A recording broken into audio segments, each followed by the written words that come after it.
ইনিল হুকমু ইল্লা লিল্লাহ। এই জমিনের মালিক কে?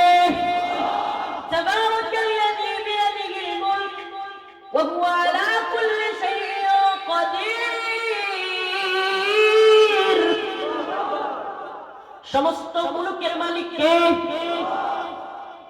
কাউরে গুনার আমার টাইম নেই, কখনো গুনি না।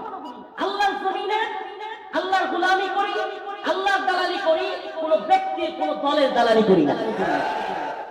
من يهده الله فلا مضل له ومن يضلل فلا هادي له ونشهد أن لا إله إلا الله وحده لا شريك له. أما بعد فأعوذ بالله من الشيطان الرجيم. بسم الله الرحمن الرحيم. يا أيها الذين آمنوا لا تتخذوا اليهود والنصارى أولياء بعضهم أولياء بعض ومن يتولهم منكم فإنه منهم إن الله لا يهدي القوم الظالمين. صدق الله مولانا العظيم وصدق رسوله النبي الكريم ونحن على ذلك من الشاهدين والشاكرين والحمد لله رب العالمين. شكرا لك شريك قولي اللهم صل على محمد وعلى آل محمد كما صليت على إبراهيم وعلى آل إبراهيم إنك حميد مجيد. اللهم بارك على محمد وعلى آل محمد كما باركت على إبراهيم وعلى آل إبراهيم إنك حميد مجيد. বট্ট কনকপুর সিদ্দিকিয়া আমিনিয়া মদিনাতুল উলুম মাদ্রাসা চুলকাঠি বাগেরহাট এর উদ্যোগে আয়োজিত আজকের এই ওয়াজ মাহফিলের সম্মানিত সভাপতি, সম্মানিত উলামায়ে কেরাম, আমাদের মধ্যে উপস্থিত আছেন দেশ বরেণ্যে আলেমে দ্বীন, জালেমের জিন্দানখানায় এক যুগের বেশি কারা নির্যাতিত মাজলুম আলেম, গোটা বাংলাদেশে আলেমদের মধ্যে সবচাইতে বেশি সময় জালেম হাসিনার কারাগারে বন্দী ছিলেন যিনি, শেখুল হাদিস আল্লামা মুফতি জসিমউদ্দিন রহমানী দামাত বারাকাতুহু। উপস্থিত আছেন উম্মাহ দরদি, প্রিয় রাহবার, প্রিয় বড় ভাই, বিশিষ্ট ইসলামিক ব্যক্তিত্ব মুফাসসির কোরআন হযরতুল আল্লাম মুফতি হারুন ইজহার চৌধুরী দামাত বারাকাতুহু। একটু আগে ইশারের নামাজের আগেই আমাদের মধ্যে আলোচনা করে গিয়েছেন আমার প্রিয় বড় ভাই, ইলমে, আমলে, আখলাকে সব দিক থেকে যিনি, আল্লাহ মাফ করুক, আমরা তো গুনাহগার, আমাদের চাইতে যিনি অগ্রগণ্য ইলমে, আমলে, আখলাকে, সারা বাংলাদেশে পাহাড় পর্বত বিভিন্ন জায়গায়, বন জঙ্গল কিংবা আপনাদের এই খুলনাতেও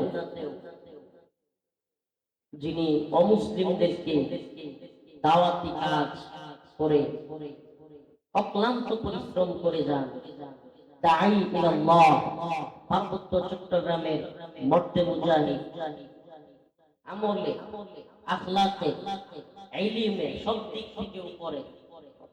এখানে হুজুররা নামটা দিছে আমার নিচে, কষ্ট পাইছি, আল্লাহ মাফ করুক। আসলে এটা কখনোই করবেন না। মুফতি মাহমুদ হাসান গুনবী হাফিজাহুল্লাহর নাম কোনোভাবেই আমার নিচে থাকতে পারে না।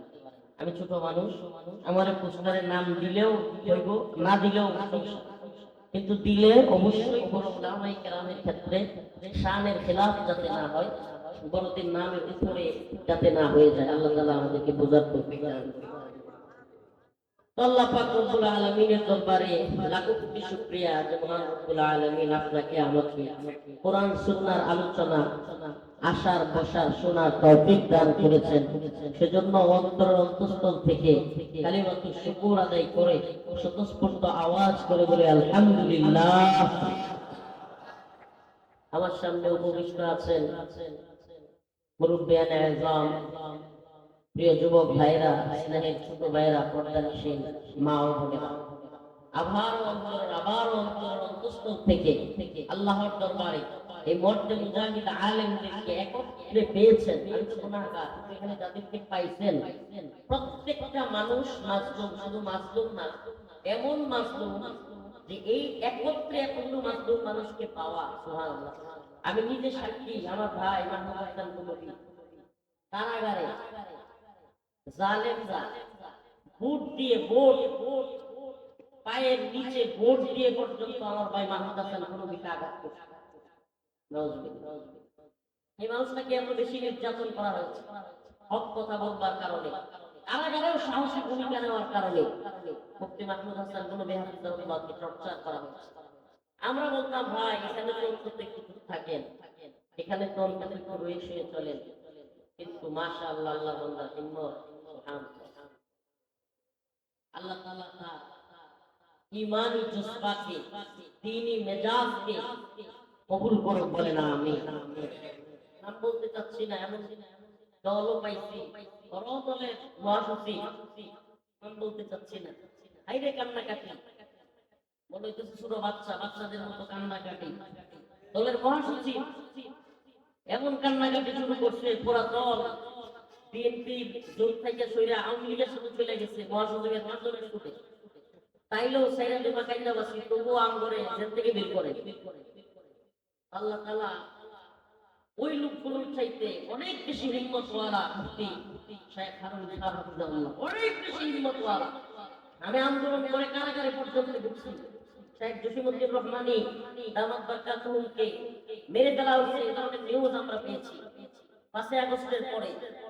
আমি বলেছি কারাগার ভেঙে হলেও ঢুকে দেখবো শেখ জীবিত আছেন কিনা। হাজারো জনতা নিয়ে কারাগার ঘেরাও করেছিলাম কাশিমপুর।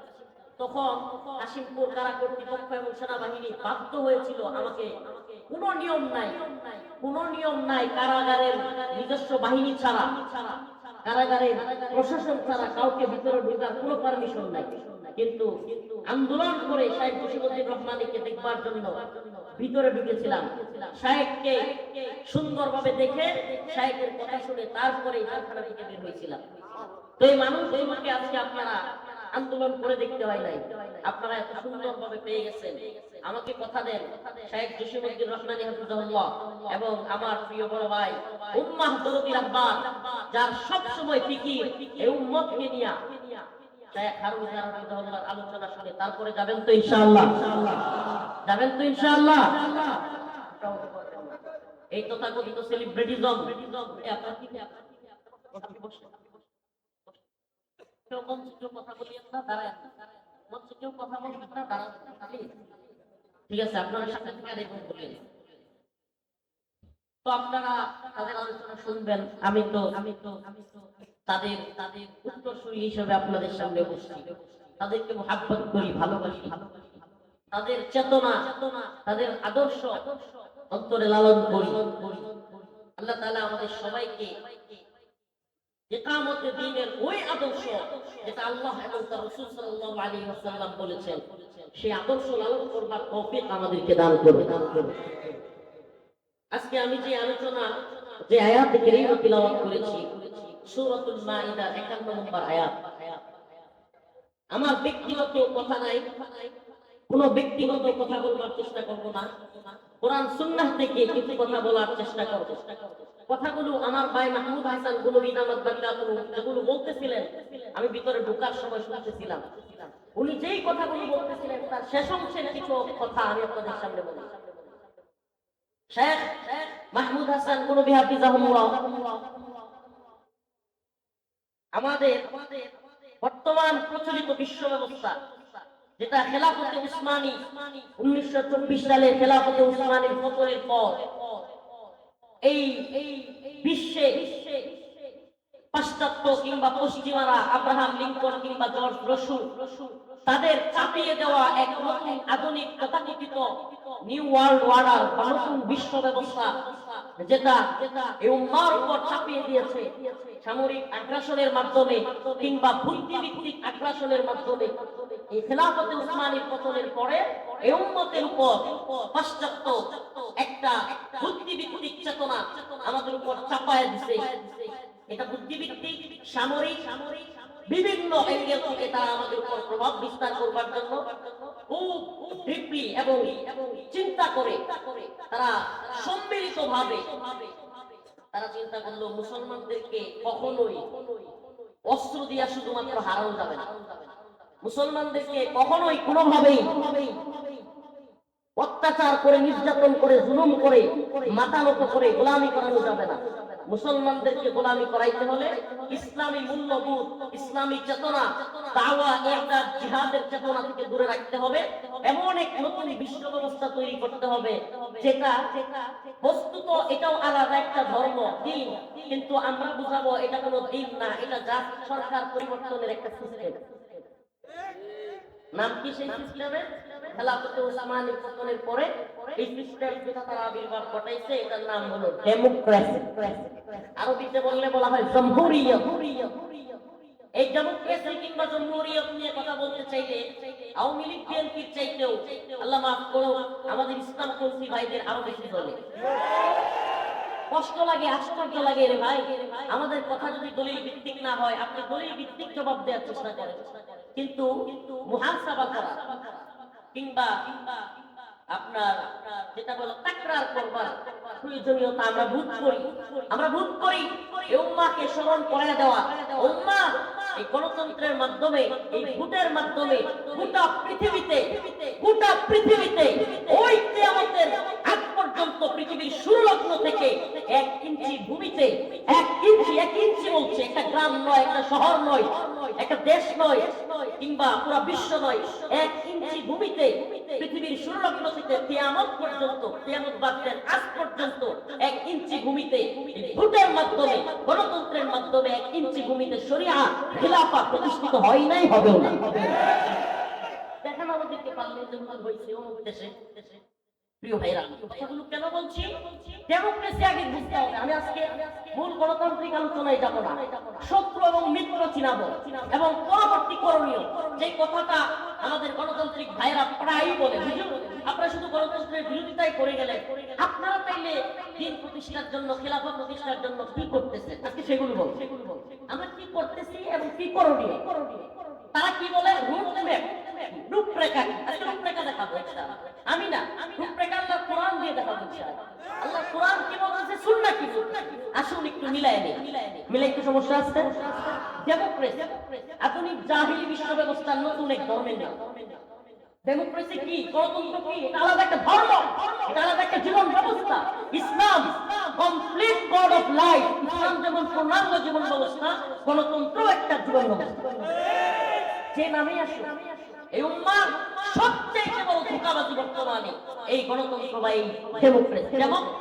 ডেমোস শব্দের অর্থ হলো জনগণ। ডেমোস শব্দের অর্থ কি? এটা কিন্তু কোনো ইংলিশ বা বাংলা ভাষা না। ডেমোক্রেসি শব্দটা গ্রিক ভাষা। কি ভাষা বলেন নাই? কথা বলবেন। কি ভাষা? গ্রিক ভাষা। ডেমোস শব্দের অর্থ হলো জনগণ, কেসট অর্থ হলো আইন বা শাসন। আবার বলতেছি, ডেমোক্রেসি অর্থ তাইলে কি হলো? জনগণের শাসন। আমাকে বলেন, জনগণের শাসন এটার নাম কি? ডেমোক্রেসি। আর ইসলাম কি জনগণের শাসন নাকি আল্লাহর শাসন? বলেন, ইসলাম কি জনগণের শাসন নাকি আল্লাহর শাসন? আসুন আল্লাহ কি বলে দেখি। আল্লাহ রাব্বুল আলামিন বলেন, ইনিল হুকমু ইল্লা লিল্লাহ। এই জমিনের মালিক কে? তাবারাকাল্লাযী বিয়াদিহিল মুলক ওয়া হুয়া আলা কুল্লি শাইইন কাদির। সমস্ত মুলুকের মালিক কে? আল্লাহ। তিনি বলতেছেন ইনিল হুকমু ইল্লা লিল্লাহ আমারা আল্লা তা'বুদু ইল্লা ইয়া। হুকুম বিধান দাতা একমাত্র কে? কিন্তু আমাদের প্রবলেমের জায়গাটা কি? আমরা সৃষ্টিকর্তা আল্লাহ এটা মানি, রিজিক দাতা আল্লাহ এটা মানি। নামাজ পড়তে হবে একমাত্র কার জন্য? قل إن صلاتي ونسكي ومحياي ومماتي لله رب العالمين। আমাদের নামাজ, আমাদের কুরবানি, আমাদের হায়াত, অমামাতি, আমাদের মৃত্যু লিল্লাহি রাব্বিল আলামিন। কার জন্য? এটা আমরা মানি। আমাদের জীবন, আমাদের মৃত্যু, আমাদের নামাজ, আমাদের কুরবানি কার জন্য? আল্লাহ বলছে এটা ওরা মানে। এমনকি প্রথম যেটা তাওহীদ আর রুবুবিয়্যাহ, সৃষ্টিকর্তা আল্লাহ, রিজিকদাতা আল্লাহ, আসমান এবং জমিনের মালিক আল্লাহ, এই কথা শুধুমাত্র আমি আপনি নয়, মক্কার কাফের কুরাইশরা পর্যন্ত বলে। বলবেন কিভাবে? আমার ব্যক্তিগত কথা বলবো না, বলছি। আল্লাহ বলেন ওয়ালা ইন সাআলতাহুম মান খালাকাস সামাওয়াতি ওয়াল আরদ লা ইয়াকুলুন্না আল্লাহ। নবী আপনি যদি তাদেরকে প্রশ্ন করেন, তাদেরকে মক্কার কাফের মুশরিকদেরকে, ওয়ালা ইন সাআলতাহুম মান খালাকাস সামাওয়াতি ওয়াল আরদ, এই আসমান এবং জমিন কে সৃষ্টি করেছে, লা ইয়াকুলুন্না আল্লাহ, তারা বলবে, বলেন তারা বলবে, এই যে মক্কার কাফের মুশরিকরা পর্যন্ত মানতো যে আসমান এবং জমিনের মালিক কে? আল্লাহ। তাহলে সমস্যাটা কোন জায়গায়?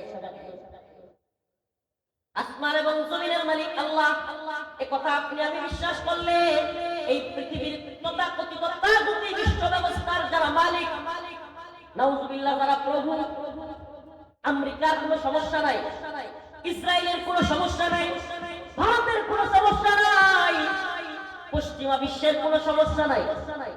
আপনি যদি বলেন আমি আল্লাহর জন্য হজ করব, কয় করেন। আপনি যদি বলেন রোজা রাখবো, কয় রাখেন, এক মাস কেন, পারলে পুরো বছর রাখেন। আপনি যদি বলেন যাকাত দিব, কয় দেন। আপনি যদি বলেন আমি কুরবানি করব, কয় করেন। কিন্তু আপনি যদি বলেন আল্লাহর জমিনে আল্লাহর হুকুম, আল্লাহর বিধান প্রতিষ্ঠা করব, কয় দাঁড়া বেটা মোল্লা, তোরা তো মৌলবাদী জঙ্গি। এইটা শুরু হয়ে গেছে ঝামেলা। এতক্ষণ পর্যন্ত আপনাকে মানবে, হুজুর আসুন একটু মিলাদ পড়ায় দেন। এই হুজুরের চাইতে ভালো কেউ নাই, আমার আব্বা মরে গেছে, বাবা আল্লাহ আপনার বাবারে মাফ করে দিন, ভাই হুজুর অনেক বালা, হুজুরের মাদ্রাসায় এত কোন কোরআন পাঠায় দাও। কিন্তু এই কোরআনে বলতেছে হুকুম চলবে, বিধান চলবে কার? হুজুর বলতেছে বিধান দিতে হবে আল্লাহর, শাসন চলবে আল্লাহর। ওই তথাকথিত পশ্চিমা শাসন চলতে পারবে না। হুজুর থামে, এই হুজুর জঙ্গিবাদী, এই হুজুর মৌলবাদী। শুরু হয় কি হয় না?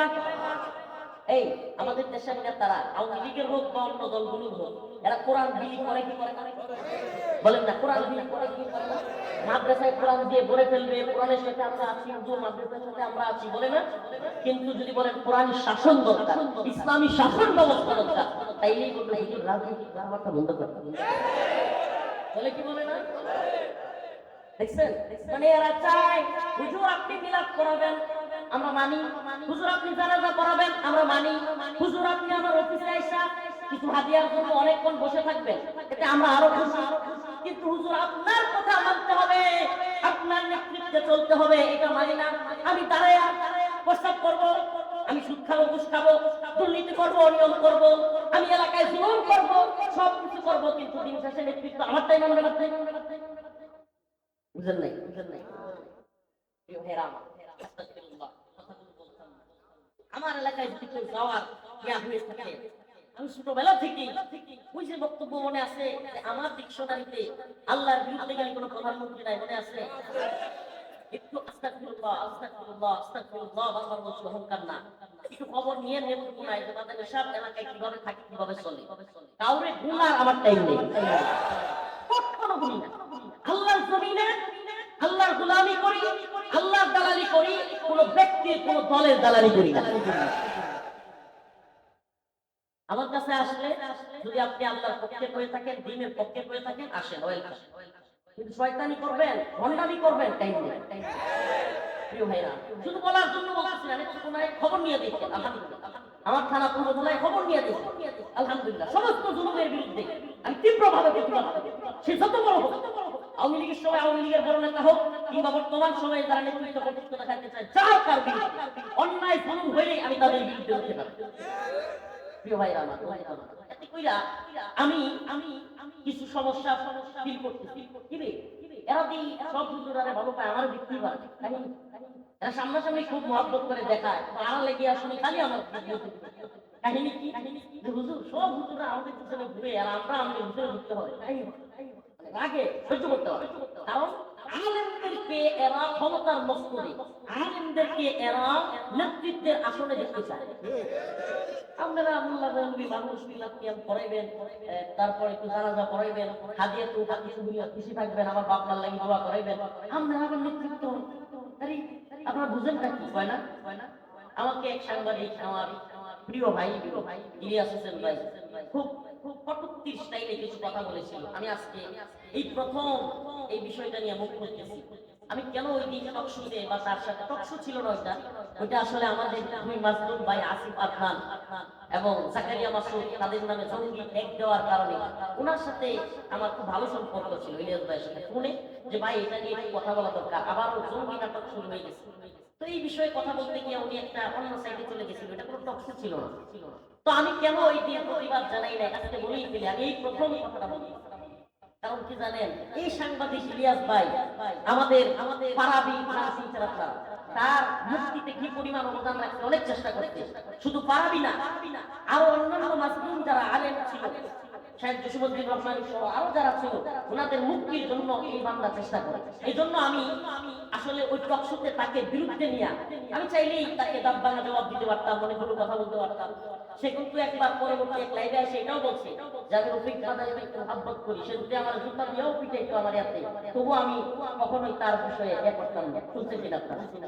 কিন্তু আমি ওইটা কেন করি নাই, যে মানুষগুলো আলেমদের মুক্তির ব্যাপারে কাজ করে, এরা যদি কখনো কষ্টের আগে কোনো কথাও বলে ফেলে সহ্য করি, এছাড়া কিছুই না। চাইলে তারা দাঁত ভাঙা জবাব দেওয়া, আমি এমনিতেই একটু টুকখানা আমার সবাই করে, আমি কথা বলতে পারি, সমস্যা ছিল না। তো আমি কেন করি নাই, এতটুকু যুক্তির জন্য ধরেছি যে আল্লাহ যেন তাকে দ্বীনের কাজে লাগে। কসম করে বলতে পারবো, তাকওয়া রাখতে হবে না অন্তরে, শুধু এই কারণটা বক্তব্য ছিল যে আল্লাহ তার দ্বীনের কাজে লাগায়। আজকে আমি তার সাথে বাইক নিয়ে চলে গেলে, তারা নিয়ে বাধা ব্যবহার করলে, সে হয়তো একটু অন্য মাইন্ডে চলে যাবে, হয়তো দেখা যাবে আলেমুল আমাদের সাথে একটা বাজে তৈরি হবে। এই জন্য সহ্য করেছিলাম। আল্লাহ তাকে হেদায়েত দান করুন, বলে না আমি। তো প্রিয় ভাইরা আমার, যে কথাটা বলতেছিলাম, উলামায়ে কেরামকে ওই জায়গাটাই দেখতে চাই। আমি আলেম সমাজকে বলবো, ওই জায়গাটাই কেন দেখতে চাই জানেন? কারণ আমরা মনে কষ্ট নেবেন না প্রিয় আলেম সমাজের ভাইরা, কারণ আমরা এই উম্মতকে বুঝাইছি যে আপনার গাছে পেঁপে হইলে প্রথম পেঁপেটা মাদ্রাসায় দিয়ে। আমরা এই উম্মতকে বুঝাইছি আপনার ঘরে ধান হইলে প্রথম নতুন ধানের চাউলের বাট্টা হুজুরে খাওয়ায়। আমরা এই উম্মতকে বুঝাইছি আপনার মুরগিটা ডিম পারলে ওই প্রথম ডিমটা হুজুরে খাওয়ায়। এগুলা খুব ভালো বুঝছে মানুষ, কিন্তু আমরা এই উম্মতকে বুঝাইতে পারি নাই যে আল্লাহ রাসূল মসজিদে বসে আল্লাহ রাসূল সাল্লাল্লাহু আলাইহি ওয়াসাল্লাম ধ্যান দরবার করেছেন, আল্লাহ রাসূল সাল্লাল্লাহু আলাইহি ওয়াসাল্লাম রাষ্ট্র পরিচালনা করেছেন, সাহাবায়ে কেরাম রাষ্ট্র পরিচালনা করেছেন। অতএব ইমামরা হলো সমাজের নেতা, ইমামরাই রাষ্ট্রের নেতৃত্ব দিবে। ইমামদের কাছ থেকে ওই সমস্ত নেতারা যারা কিনা সালাবাজি টেন্ডারবাজি দুর্নীতি করে তারা শিক্ষা দিবে এবং ইমামরাই সমাজের নেতৃত্ব কর্তৃত্ব স্থানে থাকবে। এটা আমরা এই সমাজের প্রতিষ্ঠিত করতে পারি।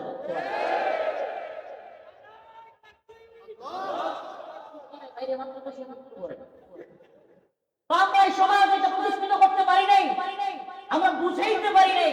এই জন্য আজকে আপনাদেরকে বুঝাইতে চাই, আমাদেরকে গালমন্দ দেন, যা মন চাই গালাগালি করেন, হায় রে গালাগালি। কিছু ভাইরা বুঝা না বুঝা, আমি বলি ভাই তোদেরকে আমি মহব্বত করি, আল্লাহর জন্য মহব্বত করি। মান হাব্বা লিল্লাহ ওয়া আবগাদা লিল্লাহ ওয়া আতা লিল্লাহ ওয়া মানা লিল্লাহ ফাকাদ ইসতাকমালাল ঈমান। আমাদের ভালোবাসা কার জন্য বলেন না? কার জন্য? আমরা কাউকে ঘৃণা করি, এটাও কার জন্য? সুবহানাল্লাহ। তবেই তো আমাদের ঈমানের পরিপূর্ণতা আসবে। আমাদের ভালোবাসা হবে কার জন্য? আমি সত্যি কথা, আমি তো খোলামেলা মানুষ, আমি ওপেন কথা বলি, সব খোলামেলা একেবারে, কোনো কথা রাখতে একটু বলি না। এই জন্য অনেক সময় অনেক জায়গায় জুলুমের শিকার হতে হয়, কিন্তু চাই আসে না। হক কথা বলি, একেবারে ঠিক কথা বলার চেষ্টা করি। আমাদের ইসলামিক দলগুলোর ভাইরা, বিশেষ করে যদি বলি আমার খবর জেলখানায় যে দল খুব রাখছে, আগেও বলছি জামাত ইসলামী কিংবা জামাত ইসলামের আমির সাহেব, উনি আমার পাশাপাশি রুমে ছিলাম, আমরা পাশাপাশি একই জেলে, এই পাশাপাশি বিল্ডিং এ খুব কাছাকাছি। উনি আমার জন্য হাদিয়া পাঠাইতেন, আমিও মাঝে মাঝে ওনার জন্য হাদিয়া পাঠাইতাম। কিন্তু আমরা ওনাদেরকে মহাব্বত করি কেন? বাংলাদেশের সবচাইতে মাজলুম হাসিনার জুলুমের শিকার দল জামাত শিবিরের ভাইরা, এটা অবশ্যই স্বীকার করতে হবে। আমরাও জুলুমের শিকার, কিন্তু আপনারা চেষ্টা করতেছেন, করেন, আপনাদেরকে আমরা মাথায় বাড়ি দিব না। কিন্তু একটা কথা বলি ভাই, বিশ্বাস করেন এই পথে দ্বীনের যে প্রচেষ্টা, এটা আপনারা পারবেন না। লিখে রাখেন কেন পারবেন না? কারণ এই ডেমোক্রেসি কিংবা এই জমহুরিয়াত, এই গণতন্ত্র, ইসলামিক শাসন ব্যবস্থা প্রতিষ্ঠার জন্য আব্রাহাম লিঙ্কন কিংবা জর্জ বুশ রেখে যায়। আপনাদের সাথে শুধু বলি না, অনেক বড় বড় নেতাদের সাথে আমি বসলে বলার চেষ্টা করি, সাহেব বা হুজুর, আমরা এই নজরিয়া পেশ করি, আপনারা ভিন্ন নজরিয়া পেশ করেন, কাজ করেন, কিন্তু দেখবেন একদিন না একদিন ফিরে আসবেন, ব্যর্থ হবেন। তিউনিসিয়া আন্নাহাদা পার্টি ব্যর্থ হয়েছে, মিশরে মুরসি ক্ষমতায় বসছিল এই গণতান্ত্রিক প্রক্রিয়ায়। আমি একটা কথা বলি প্রিয় ভাইরা আমার, সিস্টেমের ভিতরে ঢুকে কখনোই আপনি সিস্টেম পরিবর্তন করতে পারবেন না। কুত্তার ঘর থেকে যেমন গরুর বাচ্চা আশা করা যায় না, গণতন্ত্র থেকেও ইসলাম প্রতিষ্ঠা আশা করা যায় না। এই গণতন্ত্র এত ধ্বংসশীল। এই যে কথা বলছিলাম ডেমোক্রেসি, আলোচনা শুনেন, অনেক কিছু নিয়ে না, আলোচনা শুনেন।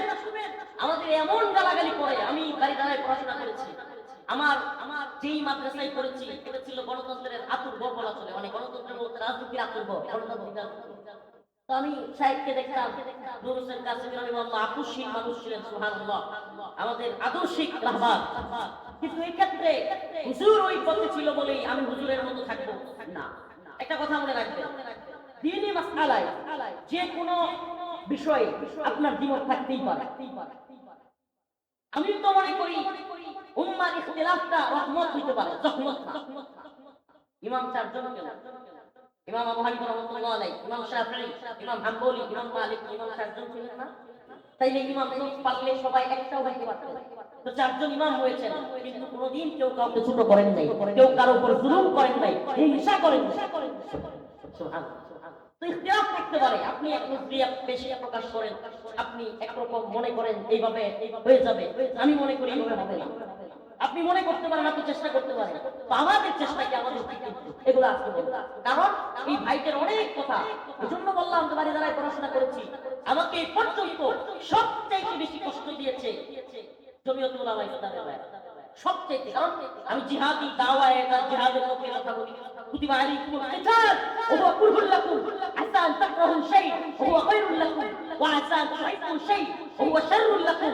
এটাই আল্লাহ প্রদত্তভাবে এই উম্মাহ আগামী দিনের আপনারা যেটাকে বলেন যে আপনাদের আকীদা কি, আপনাদের সামনের রূপরেখা কি, আল্লাহ রূপরেখা দিয়ে দিচ্ছেন। কুতিবা আলাইকুমুল কিতাল ওয়া হুয়া কুরহুল লাকুম, তোমরা জিহাদ করো, কিতাল করো ততদিন পর্যন্ত, যদিও তোমরা তা অপছন্দ করো। আল্লাহ বলেন ওয়াকাতিলুহুম হাত্তা লা তাকুনা ফিতনা ওয়া ইয়াকুনা আদ-দীন কুল্লুহু লিল্লাহ, তোমরা আল্লাহর পথে যুদ্ধ করতে থাকো যতদিন না পর্যন্ত ফিতনা নির্মূল না হয়। ফিতনা মানে হলো কুফর, ফিতনা মানে হলো শিরক। শিরক কুফর মুক্ত হয়ে গেছে, মুক্ত হয়ে গেছে, মুক্ত তো হয় নাই। উল্টা গণতন্ত্রের কারণে আমাদের পীরেরা, আমাদের মুরব্বীরা, আমাদের আমিরেরা, আমাদের বড় বড় ইসলামিক তথাকথিত নেতারা, ওই জাহেলি দলের, আওয়ামী লীগ এমপি জাহেলি দলের লোকেরা তো যাচ্ছেই, এই সমস্ত দলের লোকেরাও কুফর আর শিরকের ভিতরে ঢুকেছে। দেখতেছেন না? যদি না দেখেন কিছু করার নেই, আপনি তাকান আপনার দুনিয়া, আপনি মনে করতেছেন আপনি এই করে ফেলবেন, সেই করে ফেলবেন। আল্লাহ না করুক, কথা বললাম, লিখে রাখেন, আমরা আপনাদের বিরুদ্ধে গিয়া অন্য কাউকে জিতে দেওয়া এই মানসিকতা লালন করি না। আস্তাগফিরুল্লাহ, আল্লাহ ক্ষমা করুক। ওই জাহেল যারা কিনা একবার শরিয়া বিরোধী, এদের চেয়ে কিন্তু অবশ্যই ইসলামিক দলগুলো এটা তো বেশক আছে, এটা তো আমরা বুঝি। কিন্তু একটা কথা মনে রাখবেন, আমাদের প্রতি ক্ষুব্ধ হয়েন না, আমাদের প্রতি কষ্ট নিয়েন না, অনেক কষ্ট পাই। বলে রূপরেখা কি, রূপরেখা কি? আরে ভাই, গণতন্ত্র আসলো কয়দিন হয়েছে? এই গণতন্ত্র যখন ছিল না, পৃথিবী থেকে ইসলামী শরিয়া ছিল না। আল্লাহ রাসূল সাল্লাল্লাহু আলাইহি ওয়াসাল্লাম, সাহাবায়ে কেরাম, আপনি কি বলতে চান যে এই দিন এই শরিয়া পরিপূর্ণ না? নাউযুবিল্লাহ, কি বলতে চান? এই দ্বীনে শরিয়া পরিপূর্ণ না। اليوم أكملت لكم دينكم وأتممت عليكم نعمتي ورضيت لكم الإسلام دينا। আল্লাহ বলেন নিয়ামত পরিপূর্ণ, এই দ্বীন, এই জীবন ব্যবস্থা পরিপূর্ণ। তাই আল্লাহর দ্বীন, আল্লাহর জীবন ব্যবস্থা পরিপূর্ণ, এটা আপনি না করতে পারেন না? ইমান থাকবে? আপনি কি না করতে পারেন? ওই জর্জ জশুয়া আব্রাহাম লিঙ্কন থেকে হাওড়া করে ইসলাম চালাইতে হবে? জাহেলরা যে বিশ্ব